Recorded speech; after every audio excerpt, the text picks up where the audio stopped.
Behind the scenes, exhaustion began to set in.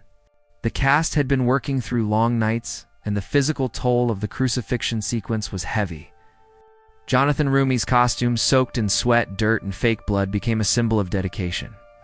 Between takes, he'd rest against a wooden post, eyes closed, breathing deeply. Makeup artists would rush in to retouch wounds, but he often waved them off, saying softly, "Leave it. It feels real this way." Even the crew found themselves emotionally drained. Camera operators confessed they struggled to keep focus as they filmed Roumie's quiet suffering. Some turned away between takes to wipe tears. One lighting technician later admitted, "We weren't just lighting a set. We were lighting heartbreak." Faith became the fuel that kept them moving. There were moments when tension ran high, disagreements about angles, pacing, and how far to push the realism. But whenever doubt crept in, Jenkins would pause production. He'd gather everyone, from actors to grips, and they'd pray together. Those prayers weren't long or poetic. They were raw, simple words asking for strength, for humility, for truth to come through the lens. And yet, even with faith, perfection demanded sacrifice. Some scenes had to be reshot multiple times due to technical glitches. A camera battery died mid-take during a critical emotional moment. A microphone picked up unwanted echoes. Each setback could have broken the rhythm, but it didn't. Instead, it reminded everyone that greatness isn't born in comfort, it's forged in chaos. The most haunting challenge came from within. As the actors shouted, "Crucify him," again and again, something began to weigh on their spirits. Several extras confessed afterward that they felt guilty, even though it was fiction. One said, "I couldn't sleep that night. Those words stuck in my throat," another crew member added. You start to realize you're not just filming history, you're reliving it. When the final day of shooting ended, the set didn't erupt in cheers. There was no celebration, no laughter, just silence, the same silence that hung over Calvary 2,000 years ago. The cast and crew stood quietly, looking at the wooden beams and torn fabric around them. Understanding what they had just carried behind every breathtaking frame of the chosen lies, a hidden battle one fought with cameras, wind, emotion, and faith. They weren't just filming a crucifixion. They were carrying a cross of their own. When the chosen released the Crucify Him episode, the world didn't just watch. Shit stopped. The internet, for a moment, seemed to hold its breath. Within hours of release, social media flooded with videos of people in tears, silent reactions, and whispered prayers. Even those who had never watched the series before found themselves pulled in by clips circulating online. It wasn't just another episode of a faith-based show, it became an emotional event shared across countries, languages, and beliefs. For many, the scene hit differently. They weren't watching actors on a set, they were seeing the weight of humanity's cruelty and compassion in the same frame. Viewers wrote about feeling their hearts break and heal in the same moment. Others said it forced them to confront the story they thought they already knew. The chants of "Crucify Him" echoed through living rooms and theaters like a mirror reflecting our own world's noise, judgment, and blindness. Faith communities began discussing it everywhere at churches, podcasts, even classrooms. Pastors showed the clip during sermons. Bible study groups replayed it in silence, struggling to describe what they felt. It wasn't entertainment anymore. It was reflection. It made people ask themselves, would I have been in that crowd? But the impact wasn't limited to believers. Even secular film critics praised the episode for its raw emotion and storytelling courage. One review called it a masterpiece of restraint and honesty, while another wrote, "For once, a faith series has stopped preaching and started showing." It's the realism of the crowd, the trembling of voices, the unflinching stillness of Jesus. It all combined into something beyond cinema. It became memory. The production team was stunned by the global reaction. Cast members received thousands of messages from viewers, saying the scene had reignited their faith or changed how they saw suffering. Some said they wept through the entire episode, others that they simply sat in silence afterward. On TikTok, users shared slow-motion clips of the moment, overlaying it with somber music and captions like "This scene wrecked me." In places where The Chosen wasn't even broadcast officially, Fans subtitled and circulated it themselves. In Brazil, churches organized community screenings. In South Korea, fans gathered online for group viewings and prayer afterward. It wasn't just viral, it was visceral. Dallas Jenkins, when asked about the worldwide reaction, said quietly, "We didn't expect the scene to be shared like this. I think people aren't reacting to the filmmaking, they're reacting to truth." His words captured what so many were feeling. This wasn't about production or performance. It was about encountering something ancient and alive again. The Crucify Him. Scene reminded people that art can still move the soul, even in a world used to noise and speed. It became proof that when truth is told with sincerity, it crosses every barrier: language, culture, belief. For days, social media feeds weren't full of arguments or distractions, they were full of reverence. And that may be the most unexpected miracle of all. Long after the cameras stopped rolling and the lights faded, the echo of that moment remained, not just in the show, but in the hearts of those who watched it. The Crucify Him scene from The Chosen wasn't made to entertain. It was made to remind the world of what love looks like when it costs everything, Dallas. Jenkins didn't want this to be another visual retelling of the cross. He wanted it to mean something. He often says that the goal of The Chosen is not to preach, but to make people see, to strip away the distance between the story and the soul. And in this scene, that goal reached its peak. It wasn't just about showing the pain of Jesus. It was about exposing the truth of humanity, how we can cry Hosanna one day and crucify Him the next. That's why the scene feels so personal. It doesn't let the viewer stay detached. As the crowd yells, the camera doesn't just show their faces, it lingers. It forces you to see yourself in them. The hesitation, the anger, the confusion. The people in that crowd weren't villains. They were us, flawed, afraid, swayed by noise. That's the quiet genius behind Jenkins' direction.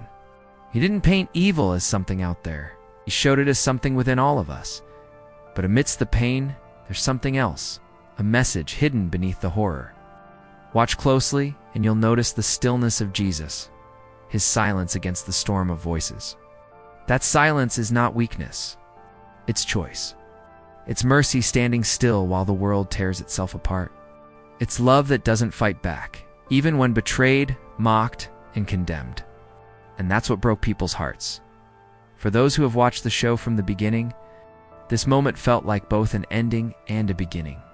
Everything The Chosen built up to, the miracles, the teachings, the friendships, all came crashing down in this one scene. But it wasn't despair. It was revelation.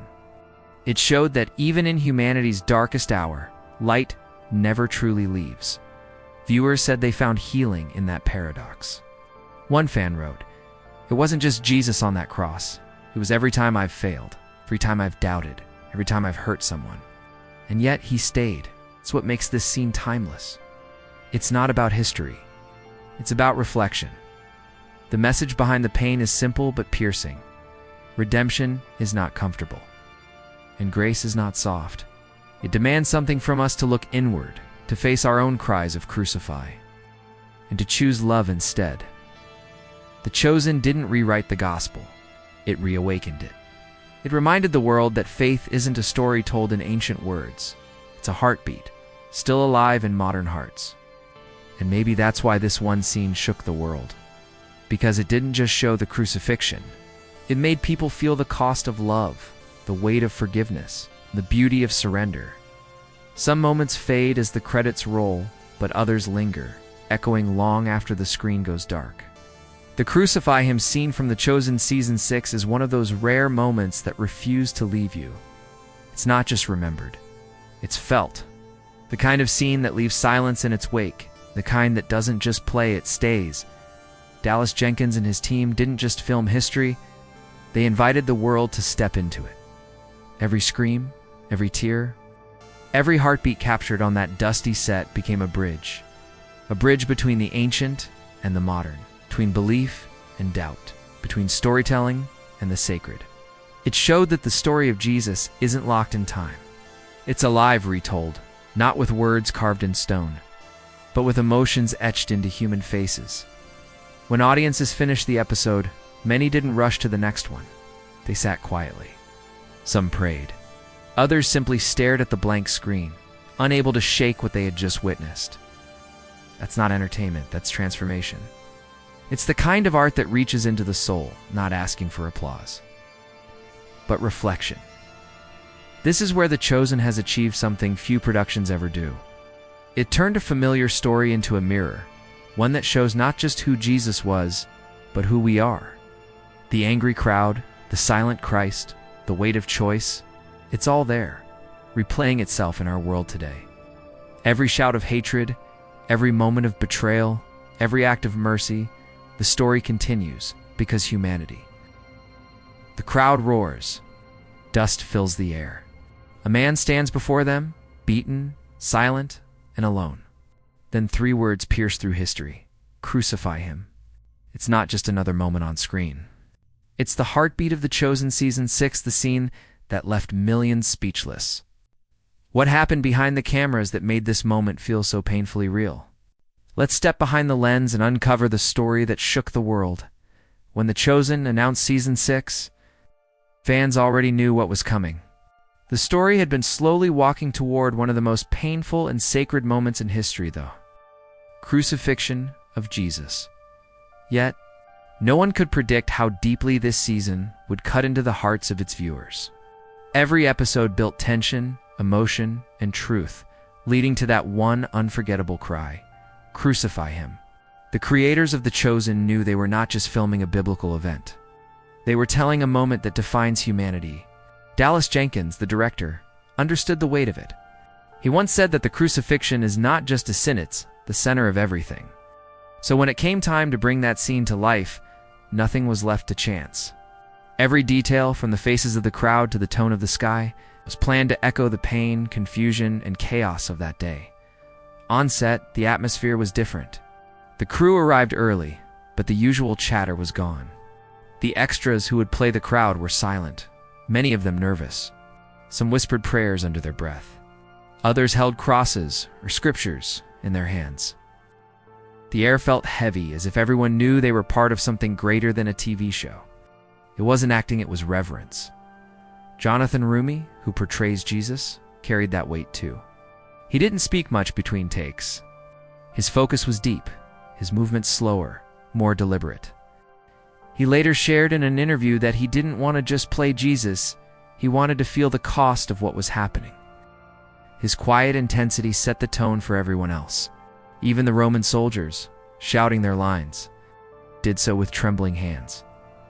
What makes this moment powerful isn't just the script or the camera eyes, the truth behind it. Every cry, every tear, every word in that scene reflects centuries of meaning. The Crucify Him chant isn't just about anger. It's about the brokenness of humanity, the blindness that turns truth into threat. And somehow, The Chosen captured that perfectly. When the cameras rolled, something unplanned happened. The crowd's chant grew louder, roar, until even the crew watching behind the monitors felt chills. One of them said later, "It stopped feeling like a set, it felt real." And when Jenkins finally yelled "cut," silence fell again. Many extras were crying. Some couldn't speak. Roumie walked away quietly, tears in his eyes. That day of filming wasn't just another production, date was an encounter. And for everyone there, it felt as if time stood still. And history replayed itself right before their eyes. Before the first camera rolled. Before a single actor stepped into costume. There was silence. Silence filled with vision. Dallas Jenkins, the creator of The Chosen, stood on set looking over what would soon become one of the most emotional scenes ever captured for television. His goal wasn't to shock or impress. It was to make people feel. He once said, "If we can't feel the cost of that moment, then we've missed the heart of it." From the very start, Jenkins and his team knew the Crucify Him scene couldn't be treated like any other moment. It had to be raw, unfiltered, and painfully human. They decided to film it with minimal music, letting the echo of voices, the crunch of sand, and the breaking of emotion tell the story. Every sound was carefully designed to make viewers feel as if they were standing in that furious crowd, torn between confusion and fear. The vision was simple but daring. Truth through silence, chaos through restraint. Instead of relying on flashy effects or exaggerated performances, Jenkins leaned on subtlety. He wanted the audience to see the contradiction of that day, how love and hate existed in the same breath. The crowd, shouting in anger, didn't realize they were fulfilling the prophecy of redemption. The soldiers who mocked didn't understand the gravity of their cruelty. And in the middle of it all, the calm figure of Jesus stood, not as a victim, but as a willing sacrifice. Behind the cameras, every crew member felt that tension. Cinematographers adjusted their lenses with hands that shook. They weren't just framing a shot, they were framing history. The light was intentionally dull, filtered through smoke and dust, mirroring the moral darkness of that moment. The color palette, muted browns, grays, and dim reds reflected not just ancient Jerusalem, but the weight of human guilt. Jonathan Roumie's performance demanded a special kind of direction. Jenkins didn't give him line readings or emotional cues. Instead, he gave him silence. He told him, "Let the world fall apart around you and just stand." Roumie did exactly that. His stillness became more powerful than any scream could ever be. His eyes, full of both pain and peace, told the story of surrender without a single word. During one take, something remarkable happened. As Roumie stood before the crowd, the extras, real people with their own faith, doubts, and fears, began to cry for real. Their anger turned into sorrow. The energy shifted. Jenkins didn't call cut. He let the moment breathe. What was meant to be acting became something closer to prayer. The team later shared that this scene was one of the hardest to edit, because every frame carried emotion. They didn't want to lose that authenticity. In post-production, even the sound editors left moments of silence untouched, allowing the audience to sit in the discomfort, to feel the world's rejection of innocence. In the end, what made this scene unforgettable wasn't the size of the set or the skill of the crew, it was the unity of purpose. Everyone, from the director to the extras, understood that they weren't just recreating history. They were honoring it. And when Jenkins finally reviewed the completed sequence, he whispered, "This isn't just filmmaking. This is worship." There are moments in film when acting stops being performance and becomes something deeper, something sacred. That's exactly what happened during the filming of The Chosen Season 6's Crucify Him scene. It wasn't just another day on set. It was a moment where belief, emotion, and storytelling collided in a way that changed everyone involved. Jonathan Roumie, the actor portraying Jesus, had carried the weight of this moment for years. But as the day arrived, he wasn't preparing for a role. He was preparing for surrender. He later shared that he fasted and prayed in silence before stepping onto the set. "I wanted to disappear," he said, "so that what people saw wasn't MIT, was him." His eyes carried that truth. You could see both sorrow and forgiveness living in the same glance. The extras, the crowd shouting, "Crucify him," weren't professional actors. Many were volunteers, drawn by their faith and admiration for the series. But when the cameras rolled, something unexpected happened. As they screamed those words, the sound didn't feel like acting anymore. The chants echoed through the desert wind, bouncing off stone walls, raw and painful. Some later said they felt chills, realizing they were voicing the darkest moment in human history. A few broke down crying mid-take, unable to continue shouting. Dallas Jenkins didn't stop them. He let the emotion flow naturally. The camera operators kept filming, capturing tears, shaking hands, and faces twisted between duty and regret. Jenkins believed that true art is born from truth, not control. He didn't want perfect performances, he wanted real ones. And that's what he got. The pain, the confusion, and the awe on screen weren't rehearsed. They were real reactions to an impossible moment. Even the supporting cast, those portraying the disciples, felt it deeply. Watching their teacher being condemned, even in a recreated form, struck something raw inside them. Between takes, silence would settle over the set. Some actors prayed quietly. Others sat apart, trying to breathe through the heaviness of what they had just witnessed. No one spoke loudly. It was as if they were standing at the foot of the cross itself. when the director finally called for the last take. Roumie looked out at the crowd one last time. His face was streaked with sweat and dust, but in his eyes, there was peace. He didn't need to say a word. The power of his stillness filled the scene. When the final cut echoed through the air, no one clapped. Instead, there was a strange, sacred silence, like a prayer that had finished speaking for itself. Later that night, some of the crew members gathered in quiet corners of the set. They didn't talk about camera angles or lighting. They talked about what they felt. One of them said softly, "I don't know if we made a show today, or if we just witnessed something holy."